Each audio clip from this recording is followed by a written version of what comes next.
Happy Easter Friday everyone. Welcome to the Scottish Borders. We're here today with local farmer Ewan Runciman. We're going to be running through the use of numnuts on the farm, targeted anaesthesia for tail docking and castration. Ewan has been an early adopter, been doing this for about 5 years now.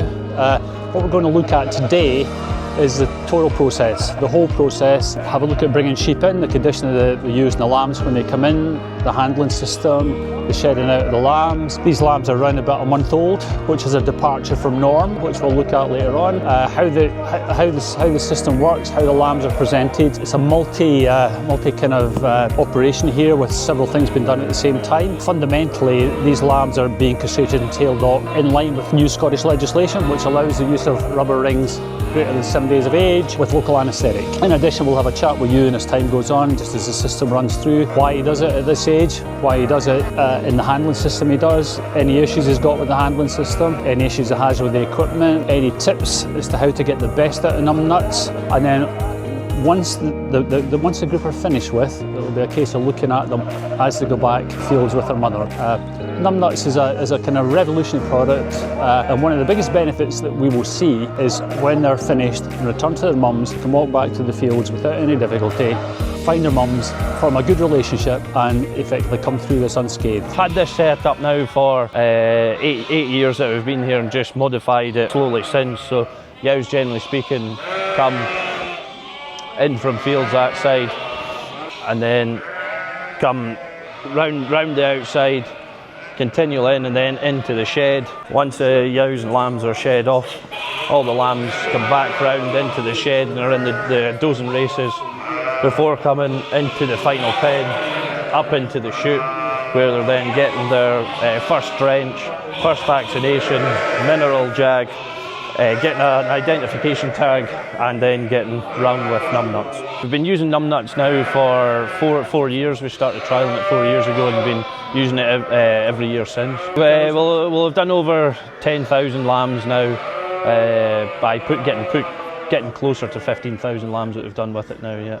Obviously with introducing a needle into that environment on a tail and balls, you would expect to potentially get a bit of issues in introducing infection, but we've over the 10-15,000 lambs, we've never encountered any problems in that department. Well, for as long as I can remember, we marked in the shed and we then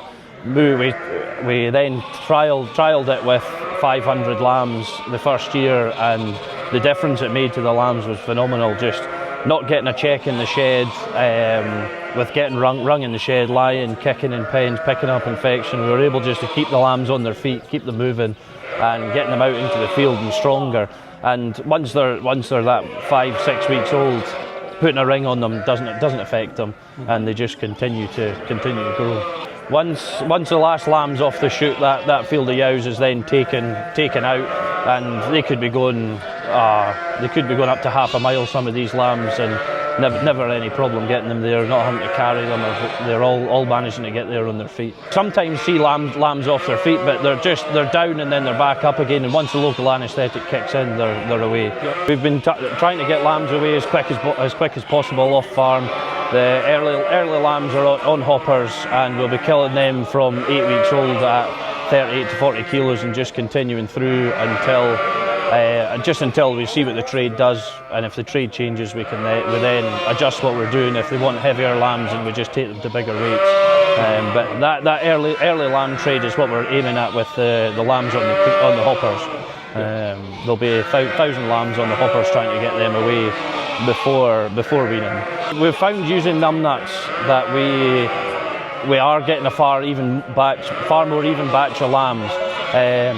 For example, a Gimmer twin, if you've got a strong lamb and a slightly weaker lamb, if the weaker lamb's a tup lamb, the bigger one's a yow lamb, she's not taking as much check from the ring compared to the tup lamb, and the yow lamb then takes off, and you get far more of a bottom end in your lambs. Before we started using numnuts, we would have a bottom end out of 2,500 lambs of 25 lambs or so, maybe a percent of them just not as good, maybe not getting as much milk and whatnot, and the other lambs taking off.